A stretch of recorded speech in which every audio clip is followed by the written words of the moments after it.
भेजेंगे। हमारे पास यूनिट की कमी नहीं है, प्रोस्पेक्टिव इंटरप्रेनर्स हमारे पास हैं, तो हम रिक्वेस्ट करेंगे कि उसको पीएमईजीपी के अंतर्गत आप उसको प्रमोट करें।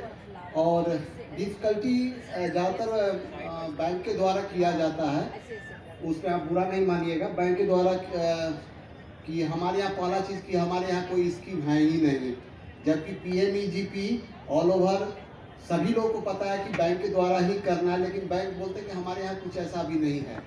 तो ये सबसे पहले तो ये लोगों को डिफ़िकल्टी है। दूसरा चीज़ कि आपको कोई नॉलेज है, आपने जीएसटी लिया है, आपने कोई करेंट अकाउंट है, इस तरह का रजिस्ट्रेशन जब हम यूनिट खोले ही नहीं है तो पॉल्यूशन का, जीएसटी का एक सवाल ही कहाँ से उठता है।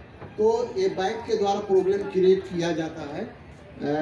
हम पता नहीं ऐसे बैंक के द्वारा नहीं, लेकिन और भी बैंक के द्वारा, क्योंकि हम लोग के पास जानकारी मिलता है तो फिर हम लोग बैंक को फ़ोन करते हैं कि सर अभी तो यूनिट लगा ही नहीं है तो जीएसटी वो कहाँ से लेगा। दूसरा चीज़, यूनिट लगा ही नहीं तो पॉल्यूशन कहाँ से लेगा। तो और दूसरा चीज़ है कि पेपर वगैरह का जो है, और सरकार की जो योजनाएं हैं क्रेडिट गारंटी फंड ट्रस्ट, उसको वो लोग इग्नोर करते हैं। वो कहते हैं कि सर हम उसमें नहीं पढ़ना चाहते हैं, क्योंकि उसमें क्या होता है कि अगर यूनिट 3 साल चल गया और उसके बाद अगर बाय द वे अगर यूनिट एनपीए हो गया, बंद हो गया, तो सरकार उसका भरण पोषण कर देती है बैंक को, लेकिन फाइल उनका बंद नहीं होता। इसलिए बहुत बैंक परेशान होती है कि भाई हम उसमें नहीं जाना चाहते, आप मॉर्गेज दे दीजिए, कोई प्रॉपर्टी दे दीजिए। तो इसमें थोड़ा सा परेशानी होता है। और एप्लीकेशन फॉर्म भरने में ये लोग बहुत जगह दस्तखत लेते हैं जहां आप भी नहीं पढ़ पाइएगा कि कहां कहां दस्तखत करना है, उसमें क्या लिखा हुआ है।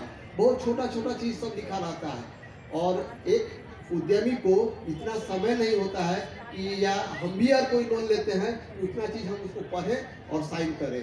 तो हम रिक्वेस्ट करेंगे बैंक को कि शॉर्ट में उसको समझा दिया जाए कि आप कहाँ कहाँ साइन कर रहे हैं, जिससे कि आगे उद्यमी को परेशानी नहीं हो।